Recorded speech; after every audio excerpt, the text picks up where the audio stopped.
All right, our final lesson in this unit is continuity, using limits to identify discontinuities. In advanced functions, you became familiar with continuity and discontinuities and the whole idea of holes, piecewise functions, vertical asymptotes would create discontinuities. So that's what we're going to look at today, and then using limits to sort of justify a little bit more why they end up being discontinuities. So first off, if we look at these examples, which of the following are continuous, and then how do you know? So if I look at the first example here, even though we have endpoints, so at from our domain would be from -3 to +7, this here would be a continuous function everywhere because there are no breaks. There are no values that render a denominator of 0, if you want to think of it like that. There's nothing that prevents us from drawing this in one use of the pencil. Now our hole in the second one, so that means that this is discontinuous at x equals 1, and it's a hole. Likewise, even though our function is approaching 1 in the same direction on both sides, they're both approaching infinity, this is a discontinuity at x equals 1. Vertical asymptotes will always represent a discontinuity. In the piecewise graph that we have here, once again, we have a break. So again, there's a discontinuity at x equals 1. What we're going to do is we are going to have a three-step test, if you want to think of it like that. If a function is continuous, first of all, it's defined at that particular value of x. Secondly, the limit exists at that particular value of x. And thirdly, the value of the function and the limit have to be the exact same thing if the function is continuous. So you must be thinking, well, if the function is defined and the limit exists, how can 3 not always be true? So I want you to think of this example that we looked at in class.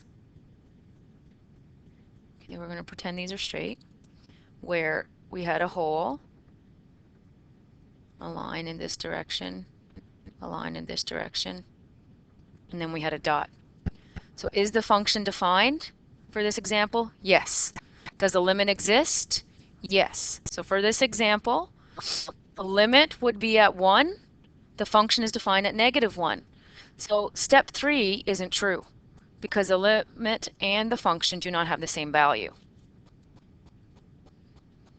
All right, so here's another example. So sketch the following function to determine if it's continuous or discontinuous. So based on the piecewise function, the two values that we're really going to be interested in are -4 and +3. So let's start off by graphing. So if x is less than or equal to -4, then we know that we want to figure out that the point is going to be at -4.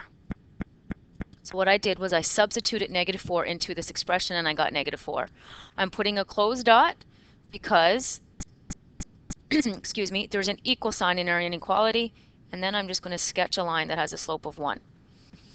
Next, between -4 and 3, we have a value of 5. So we have a horizontal line at 5. So when x is -4, I'm going to put an open dot because there's no equal sign, and I'm going to attempt to draw a horizontal line all the way to 3. And then that's a closed dot. So I've got the second part of my piecewise defined. Now the third part of my piecewise is the x squared minus 4. So if I substitute in 3 into this function, we'll get 9 minus 4, which is 5. Now it should be an open dot, but because there's a closed dot already there, it gets filled in. So this is a parabola. Now this parabola is as if you had put the vertex at 0, 4 and you continued it all the way up. This is not the vertex of your parabola. Okay, the vertex is at 0 and -4. However, we only need the part that happens after 3, so I don't want you to have that confusion. So the only area where we can have a discontinuity would be at x equals -4. So we're going to start with our first step. F of -4 is -4, so it's defined. Now we're going to look at the limit as x approaches -4 from the left. So if we follow our curve, so I'm following, the value of the limit coming from the left is -4. the limit as x approaches 4 from the right, and that should be a negative 4 of f of x. So I'm going to do the same kind of thing. So coming from the right, coming from the right, coming from the right, we have a value of 5.